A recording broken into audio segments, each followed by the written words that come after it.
तो आज स्टार्ट करते हैं अपना next chapter, chapter 6, combustion and flame. Combustion का मीनिंग होता है हिंदी में दहन, और फ्लेम का मतलब होता है ज्योति। अर्थात इसको समझ सकते हैं कि जैसे ये कैंडल है तो ये वाला पोर्शन जो है ये इसका फ्लेम है, और ये पोर्शन जो है यह कंबस्चन होता है इसका, यानी ये दहन होता है, जलता है। तो इस जलने वाले पोर्शन को हम कंबस्टिबल सब्सटेंस कहते हैं, यानी कि जब तक आग नहीं पकड़ी जाती है यह पूरा पार्ट कंबस्टिबल होता है, यानी कि जलने योग्य होता है। तो इस प्रकार से हम इस चैप्टर में कंबस्चन और फ्लेम के बारे में पढ़ेंगे। अब कंबस्चन होता क्या है, इसमें जैसा कि आप लोग देख रहे हैं कि कंबस्चन जो है इस पार्ट में होता है और ये फ्लेम ऊपर होती है। जब हम किसी सब्सटेंस को जलाते हैं, जब जलाते हैं किसी सब्सटेंस को, तो वह सब्सटेंस जो है हीट प्रोड्यूस करती है। जब हम इसको जलाते हैं तो यह जो है हीट प्रोड्यूस करती है, इसके बाद लाइट भी देती है। जब हम किसी सब्सटेंस को आग लगाते हैं तो वह जब जलती है तो वह हीट और लाइट प्रोड्यूस करती है, और जब हीट और लाइट प्रोड्यूस होता है इसी को कहते हैं कंबस्चन। यानी कि जब आग पकड़ती है तो उसमें से हीट भी निकलती है और लाइट भी, हमको गर्मी महसूस होती है और आसपास उजाला भी होता है जनरली। तो इसे हम कहते हैं कि that substance is combustible substance, यानी कि जिस सब्सटेंस में हम आग लगाते हैं और उससे हीट प्रोड्यूस होता है तो वह सब्सटेंस कंबस्टिबल है। जैसे इसमें से ये जो है फ्लेम हो गया, यहाँ से लाइट निकल रही है, और इसी में से जब उजाला हो रहा है और आसपास हम हाथ ऐसे लगाएंगे थोड़ा सा पास में तो गर्मी महसूस होगी, यानी कि ये कंबस्चन हो रहा है, और यह सब्सटेंस जो है वह कंबस्टिबल है। कंबस्टिबल यानी जलने योग्य। इसी को कहते हैं हम आमतौर के भाषा में फ्यूल, फ्यूल कहते हैं। यह फ्यूल जो है कोई भी हो सकता है, जैसे kerosene, petrol, diesel, would, cow dung etcetera, कुछ भी हो सकता है। इन सब को हम आग लगाते हैं तो उसमें से देखते हैं कि हीट और लाइट प्रोड्यूस होती है, यानी कि कंबस्चन हो रहा है, और इस सब्सटेंस को हम कहेंगे कंबस्टिबल सब्सटेंस। इतना समझ में आ गया। इसके बाद चलते हैं हम नेक्स्ट टॉपिक पे कि किसी भी चीज़ को जलने के लिए ऑक्सीजन की ज़रूरत होती है।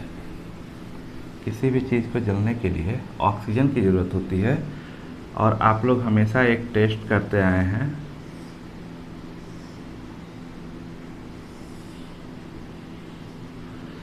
ये मान लीजिए ग्लास है,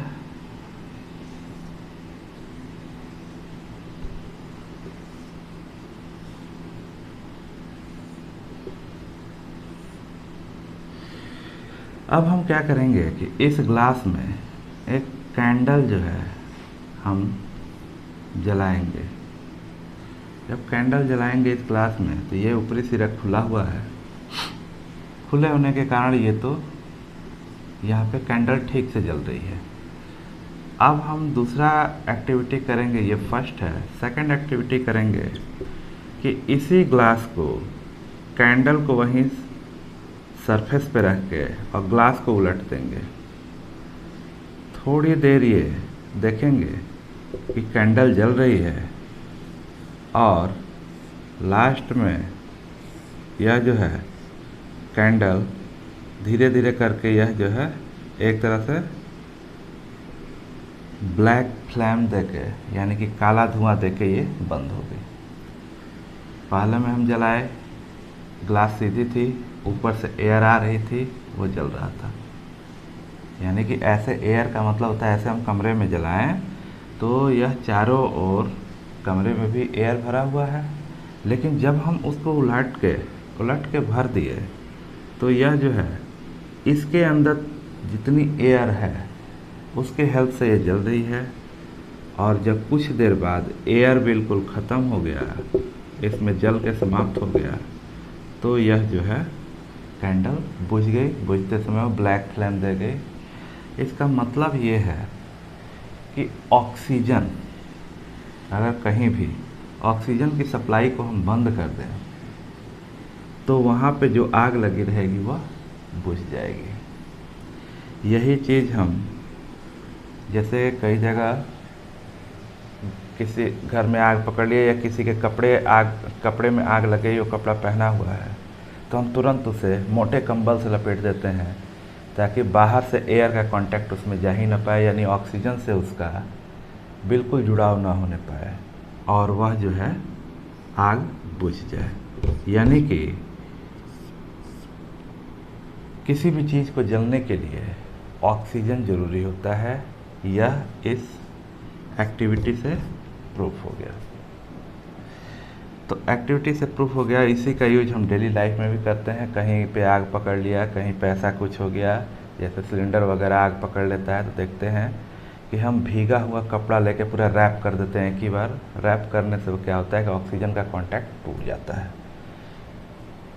अब आप कहेंगे कि पानी में भी ऑक्सीजन होता है, तो वह पानी में घुला हुआ ऑक्सीजन होता है, वह उतना काम आग पे नहीं करता है। जैसे अपने मुंह पे आजकल मास्क पहनते हो, मास्क को भिगो के पानी में और तब पहनो, देखो सांस ले पा रहे हो? ऐसा नहीं होगा, सांस नहीं ले पाओगे क्योंकि ऑक्सीजन अंदर नहीं जाएगी।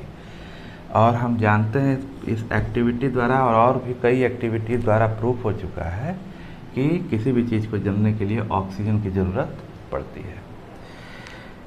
इसके बाद हम आते हैं अपने फिर नेक्स्ट टॉपिक पे, और नेक्स्ट टॉपिक है कि किसी भी चीज़ को जलाते हैं जब, तो कोई चीज़ बहुत जल्दी जल जाती है, कोई देर से जलती है। इसका क्या मतलब है? जैसे अगर हम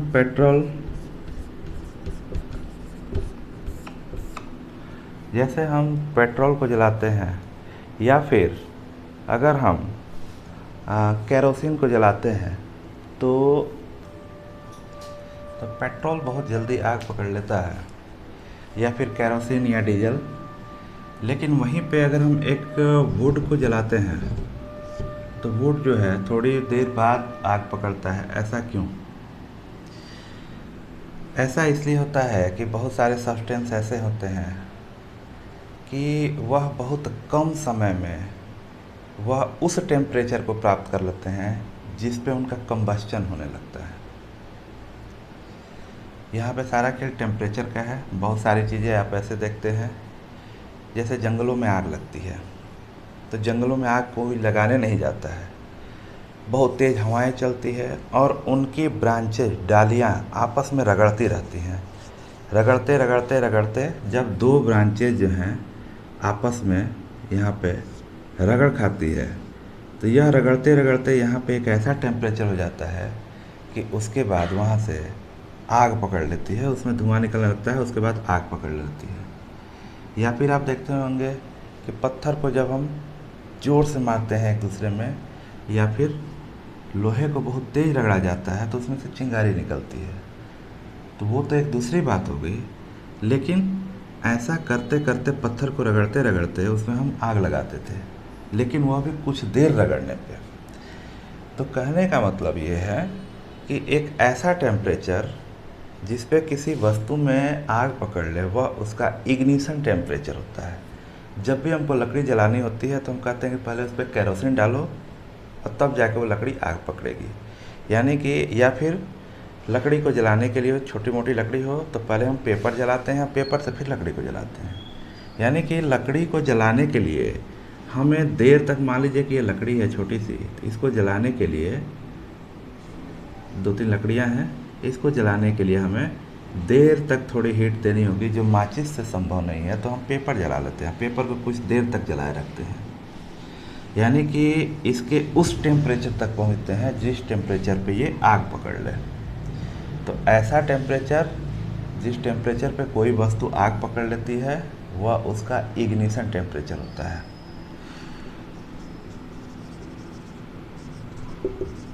इग्निशन टेम्परेचर वह कम से कम टेम्परेचर जिस पे कोई वस्तु आग पकड़ लेती है वह इग्निशन टेम्परेचर होता है। पेट्रोल, डीजल, केरोसिन, सीएनजी, इन सब का इग्निशन टेम्परेचर बहुत ही कम होता है, इसलिए यह बहुत जल्दी आग पकड़ लेते हैं। अब ये हमको मालूम है कि ये बहुत जल्द आग पकड़ लेते हैं, इसलिए हम इसे स्टोर करते वक्त बहुत ही कूल और अलग स्थान पे इसको स्टोर करते हैं। इसके बाद नेक्स्ट पॉइंट पे चलते हैं कि इग्निशन टेम्परेचर का आखिर हम जब जानते हैं इतना कुछ और इसका साइंस में उपयोग भी होता है, तो इग्निशन टेम्परेचर का हम उपयोग या फिर डेली लाइफ में कैसे समझ सकते हैं कि इग्निशन टेम्परेचर क्या होता है। तो सिंपली यह एक कैंडल है और इसे जला दीजिए। कैंडल को जलाए, ये फ्लेम निकली। अब इस पे आप क्या कीजिए कि एक कागज़ का ऐसे मोड़ करके टम्बलर बना लीजिए। ऐसे मोड़ते हैं, कागज़ को मोड़ के बना लेते हैं। इसमें यहाँ तक पानी भर दीजिए और इस जले हुए मोमबत्ती के ऊपर लाइए। पानी भर के थोड़ी देर वेट कर लीजिए, थोड़ा ये गीला हो जाए। जलते हुए मोमबत्ती के ऊपर लाइए, आप देखेंगे कि कागज़ नहीं जल रहा है। ऐसा क्यों, जबकि कागज़ बहुत जल्दी आग पकड़ लेगा? वो ऐसा इसलिए हो रहा है कि कागज़ को जलने के लिए जो टेम्परेचर चाहिए वो टेम्परेचर कागज़ को नहीं मिल पा रहा है। यहाँ पे जो भी हीट जा रही है वह कंडक्शन के प्रोसेस के थ्रू, कंडक्शन होता है। जैसे मान लीजिए एक जगह हीट लगाए तो दूसरी जगह गर्म हो जाए, ऐसा होते होते दूसरी जगह हीट चला जाए। वैसे ही इसमें जो ही कागज़ में हीट सप्लाई होती है वह तुरंत वाटर में सप्लाई हो जाती है। जो ही कागज़ जलने को होता है उसकी हीट कंडक्शन के प्रोसेस के थ्रू इस वाटर में सप्लाई हो जाती है और इस प्रकार यह जो कागज़ है वो नहीं जलता है। यानी कि in scientific way we can say that the ignition temperature of paper is not reached. वह इग्निशन टेम्परेचर पहुंच ही नहीं पाता है, इसलिए यह कागज़ नहीं जल पाता है। इतना स्पष्ट हो गया। अब इग्निशन टेम्परेचर जैसे वुड का है तो थोड़ा ज़्यादा है पेट्रोल से, सबसे कम इन्हीं लोगों का होता, इन्हीं वस्तुओं का होता है। पेट्रोल, डीजल, केरोसिन, सीएनजी, ये सब बहुत जल्दी आग पकड़ने वाली वस्तुएं होती हैं, तो इसको कहते हैं इनफ्लेमेबल सब्सटेंस। ऐसे सब्सटेंस जो बहुत जल्दी आग पकड़ते हैं उसको कहते हैं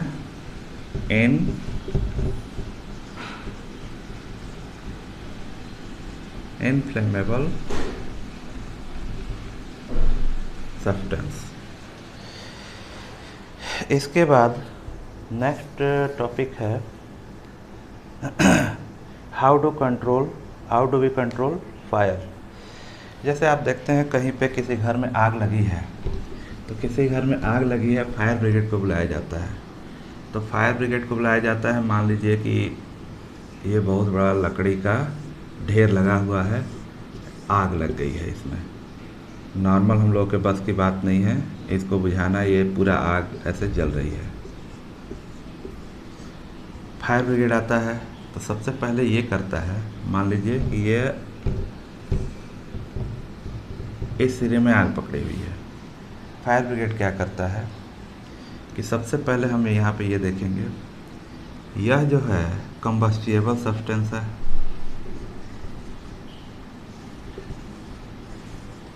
यानी कि इसको कह सकते हैं कि यह फ्यूल है। जब फ्यूल है और यह जल रहा है तो यह with the help of O2 जल रहा होगा, with the help of O2। अब सबसे पहले हमको काम करना है कि इस कंबस्टिबल सब्सटेंस के इग्निशन टेम्परेचर को डाउन कर देना है, यानी कि जिस टेम्परेचर पर लकड़ी आग पकड़ती है उस टेम्परेचर को ही कम कर देना है। फायर ब्रिगेड आती है, तुरंत पानी डालने लगती है। जब वाटर डालती है तुरंत, तो क्या होता है कि यहाँ पे इसका इग्निशन टेम्परेचर, यानी कि जिस टेम्परेचर पे ये जल रहा है वो टेम्परेचर बहुत ही डाउन हो जाता है। अब टेम्परेचर डाउन हो जाता है तो यह जो है, मान लीजिए कि यहाँ से भी आग पकड़ी है, इधर भी आग पकड़ी है, ठीक है। यहाँ पे संभव नहीं है पानी डालना, लेकिन फिर भी ऐसा डाला जा रहा है। अब ये यहाँ पे इग्निशन टेम्परेचर इसका डाउन हो गया। अब जब इग्निशन टेम्परेचर डाउन हो गया तो कोई भी चीज़ जो आग पकड़ी रहती है उसमें पानी डालते हैं तो धुआं निकलता है, यानी कि वो धुआं ऐसा होता है, वो वाटर वेपर होता है। पानी जब यहाँ पे आके डायरेक्ट वो भी आग में जाता है, और जो ही पानी को बहुत ज़्यादा वो बॉयल होने लगता है, क्योंकि यहाँ बहुत ज़्यादा आग लगी है। अब बॉयल की स्थिति में क्या होता है कि वेपर बन के उड़ने लगता है। अब वो जो वेपर निकलता है वह ऑक्सीजन के कांटेक्ट को ख़त्म करता है। आप देखे होंगे जब भी घर में या कहीं भी बहुत ज़्यादा धुआं होने लगे तो हमें खांसी आने लगती है, क्योंकि ऑक्सीजन की सप्लाई कम होने लगती है फेफड़ों में। तो वह जो है ऑक्सीजन के सप्लाई को कम करता है, और इस प्रकार यह आग टोटल की टोटल एक्सटिंग्विश हो जाती है। एक्सटिंग्विश मतलब टोटल की टोटल ये एक तरह से बुझ जाती है। तो हमें 2-3 काम करना होता है। सबसे पहले कंबस्टिबल सब्सटेंस के इग्निशन टेम्परेचर को कम करना होता है। इग्निशन टेम्परेचर को कम करते हैं तो उससे जो वेपर निकलती है वो ऑक्सीजन की सप्लाई को रोक देती है, और ऑक्सीजन की सप्लाई को जब रोकती है तो यह जो है आग बुझ जाती है। लेकिन यही आग, जैसे देखिए किसी भी आग को पकड़ने के लिए फ्यूल की ज़रूरत होती है। अगर किसी बिल्डिंग में आग लगती है तो पूरी की पूरी बिल्डिंग फ्यूल बन जाती है। फ्यूल मतलब ईंधन, क्योंकि ईंटा भी जलने लगता है, ईंट और भी सब दरवाजे वगैरह, तो ये सब उसके लिए फ्यूल बन जाते हैं। और इतना टेम्परेचर बढ़ता जाता है कि तुरंत ईंट को भी जलाने के लिए इग्निशन टेम्परेचर अपना हाई टेम्परेचर चाहिए, तो ईंट को भी जलाने के लिए वो टेम्परेचर प्राप्त कर लेता है।